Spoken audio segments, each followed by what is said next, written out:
रोम रोम भाइयों।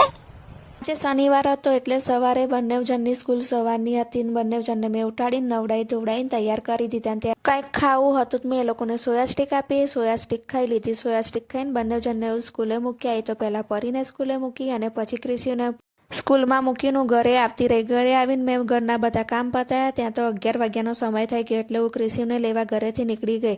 ઘરેથી નીકળી એટલે મેં સૌથી પહેલાં ક્રિશીને લીધો અને ક્રિશીની સ્કૂલની બાજુમાં ક્રિશીના ભાઈબંધનું ઘર હતું અને એના ઘરની બહાર બહુ મોટી બોરડી થઈ હતી.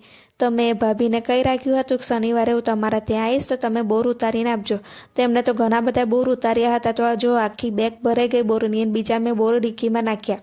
અને ત્યાર પછી પરીને સ્કૂલ છૂટવાનો સમય થયો એટલે હું અને ક્રિશી બંને જણ પરીની સ્કૂલે પરીને લેવા ગયા. પરીને લઈને ઘરે આવ્યા એટલે પરીએ ડિમાન્ડ કરી રાખી હતી કે મમ્મી આજે તું પાસ્તા બનાવજે. તો મેં સોજીના પાસ્તા લાવીને મૂક્યા હતા. તો સોજીના પાસ્તા બનાવ્યા. 4 વાગ્યા એટલે મેં એ લોકોને ઉપમા બનાવી આપ્યો. ચા બનાવીને થેપલા બનાવ્યા હતા. તો એ નાસ્તો કરવા આપી દીધો ને એ લોકો ત્યાં સુધી રમતા હતા. અને થોડી સાંજ પડી એટલે ક્રિશી મને કહેવા માંડે કે મમ્મી મને નીચે રમવા લઈ જઈશ. તો મેં ક્રિશીને કહ્યું કે હજુ પરી ખાય છે ખાઈ લે એટલે પછી હું તમને લોકોને નીચે રમવા લઈ જઈશ. ને એને મમરાની ભેલ બનાવડાવી હતી. મેં એને ભેલ બનાવીને આપી. ત્યાં ક્રિશીનો ભાઈબંધ બાઇક લઈને ફરતો હતો. તો એ કહેવા માંડે કે મમ્મી મારે પણ બાઇક પર બેસવું છે પરંતુ કે તું પણ મારી સાથે બાઇક પર બેસ. अरे तू जा रही। શિવ મારી સાથે વાત કરતો હતો ત્યાં સુધી તો પરી બાઇક પર બેસી ગઈ ને એને મોટો આંટો માર્યો ને મને કહેવા માંડી કે બાઈ મમ્મી હું ફરવા જાઉં છું. મેં કહ્યું કે જા તું ફરીને આવી. તો એને બહુ મજા પડી. એ પછી એનો ફ્રેન્ડ હતો ક્રિશિવનો એને મેં કહ્યું કે તું પરીને એક આંટો મારવા આપ. તો પરી એની જાતે બાઇક ચલાવતી હતી ને આંટો માર્યો ને ખૂબ મજા પડી. આમ ને આમ થોડી સાંજ થઈ એટલે પરી અને ક્રિશિવ બંને જણ પારી પર બેઠા બેઠા ઈંટનો ભૂક્કો કરતા હતા. અને એમાં પાણી રેડીને કશાકની પેસ્ટ બનાવતા હતા.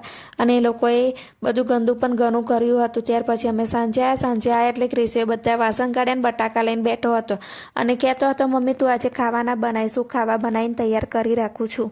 શાબાશ બેટા, બહુત બઢિયા મુન્ના.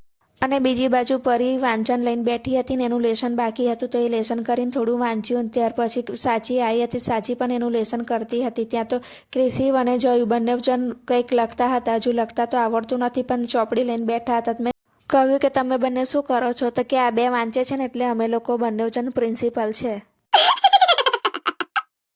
ત્યાં તો અમે લોકોએ જમી લીધું અને પરીના પપ્પા ચોકલેટ ને આઈસ્ક્રીમ લઈને આવ્યા હતા. તમે બધાએ આઈસ્ક્રીમ ખાધો ને અમારો આજનો દિવસ આમ જ પૂરો થયો. તો આવજો મિત્રો. Good night.